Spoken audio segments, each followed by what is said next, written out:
We're going to learn how to make your own nutritious pet food.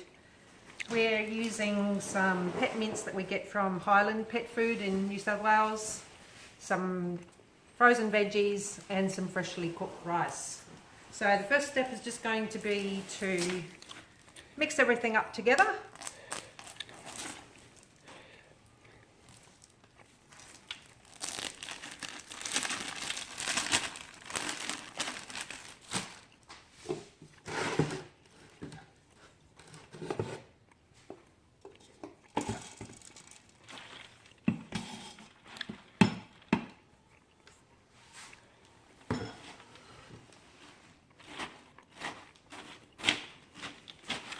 So I've got this really big pot. It's got about 15 kilos of meat in it, so it's going to take me a little while to mash that all up into a nice mixture. But as they say, here's one I prepared earlier. So the next step is to put the meat into my canning jars. So today I'm just going to demonstrate 3 different types of jars. Our ball wide mouth quart jar, the Le Parfait super jar, and a Vec 1 litre jar. Now the principles of filling them are all the same. Get a spatula. I'm just going to spoon the meat into the jar, and just as I go, I'm using the spatula just to press it down so that I have no air spaces left in the jar.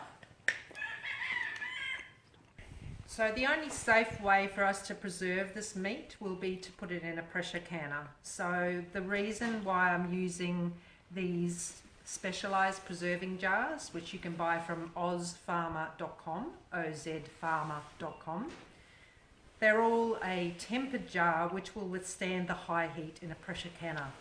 You can't recycle your jars from the supermarket with a twist top lid for this purpose, because they won't stand up to the high heat or they won't hold the seal for you. Now, I've filled up all my jars and you'll notice that I've left a gap at the top of each of them, and that's called our head space. That's to allow for the meat and the air to expand during processing. So I'm going to show you the different ways of sealing the jars. We'll start with the ball jar. They come standard with a 2-piece lid. So we're just going to make sure the top of the jar is nice and clean. Put the lid on and then screw on the band. Just get screwed on finger tight, not wrenched right on. And that one's ready to go. I've got my Le Parfait super jar. Now you can't just use any old jar with these bale seals on them. It's only the Le Parfait ones which are tempered enough to withstand the heat of a pressure canner. Now they have a really strong seal that just gets put on the inside of the lid.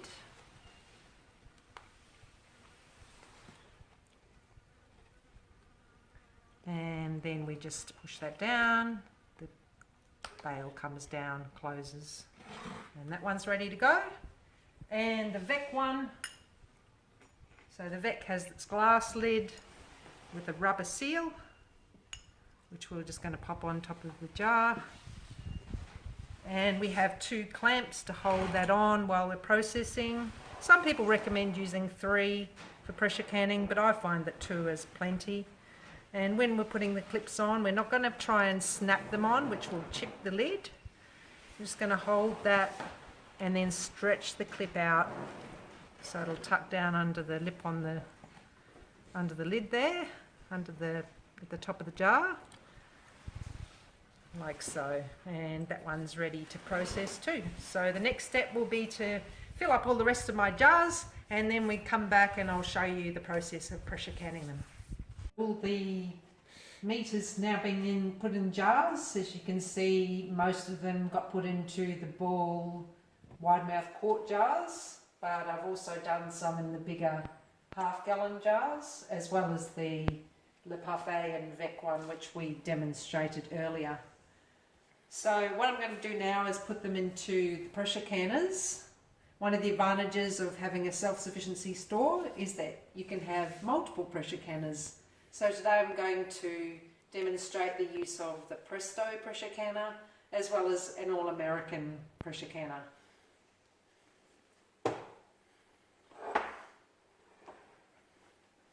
So I've put some water inside my Presto pressure canner first. You've always got to make sure you've got at least 1.5 inches, and on the Presto there is actually a little line, which is really hard, it's impossible to see, down here, which is the minimum mark for how much water we need to have in the canner. So I've got my rack inside there, and I'm going to put my 1/2 gallon jars in there. So just simply a matter of popping them inside the canner, and you should be able to fit, I'll only be able to fit 4 in there. And then I'm going to close up the lid. It's got a mark on the handle to show where we've got to line up the arrow. There's an arrow on the top, so I'm just going to line those up, put it on, spin it around so I can see my pressure gauge, and then I'm just going to put the gas on, and that's just going to heat away until it starts venting steam out of the vent here. So similar process with my All-American. Again, I've got a decent amount of water in the bottom.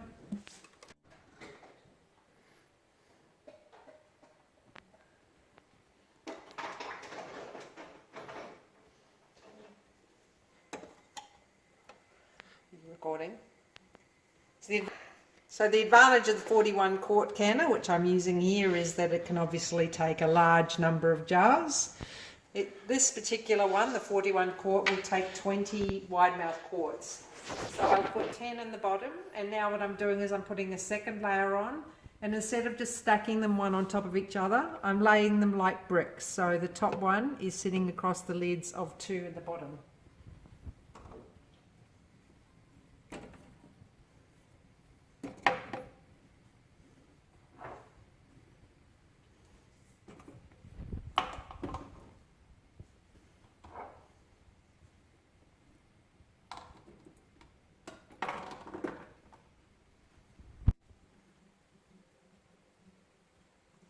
So on our All-American, there's a little notch on the top there that marries up with the arrow on the All-American lid. So I'm going to line that up.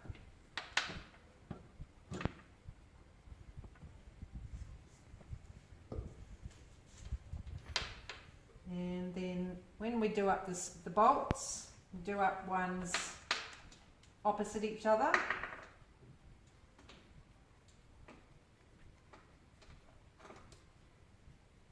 Do them up nice and tight.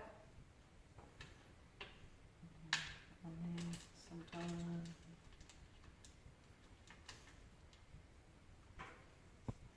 There.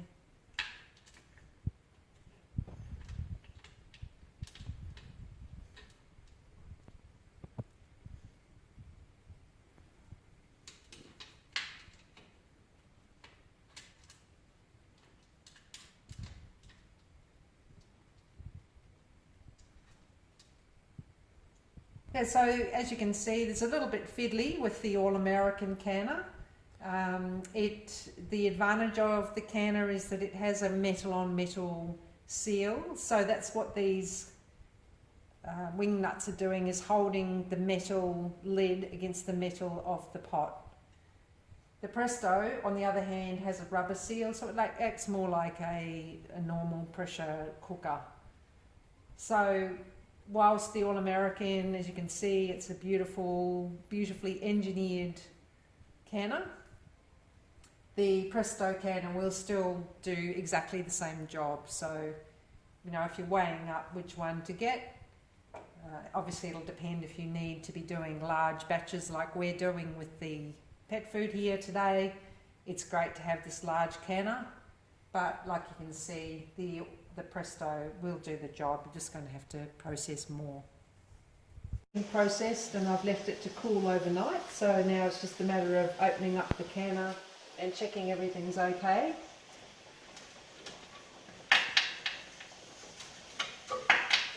So again, like closing it, just opening it from opposite sides.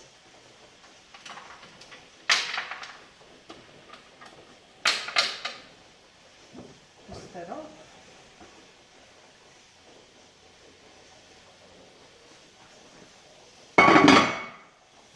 And it looks like we have 20 jars all nicely processed. I'm just going to unpack them out of the canner and put them on the towel to dry.